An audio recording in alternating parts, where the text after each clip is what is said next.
In this video, I'm going to teach you how to connect HubSpot and Slack. In order to do that, you first need to head over right here into your HubSpot and click onto this marketplace icon that you can see on the top corner.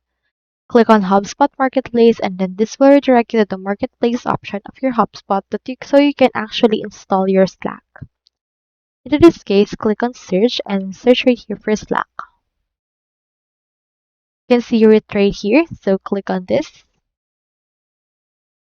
After that, scroll down and then just wait for this to load. Make sure that you have Slack subscription or you already have an account for this. Click on install. This will open right here this new window. So on this window that will open, just wait for this to actually fully load. You just need to allow it access, so click on this allow button. Then after that, just wait for this to load again. And then as you can see, it now shows a checkbox.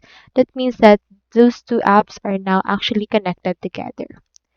So that's all there is today, and I hope this video helped you out. And if you haven't signed up for HubSpot yet, make sure to use our affiliate links given in the video description. Thanks for watching, and I will see you in the next video.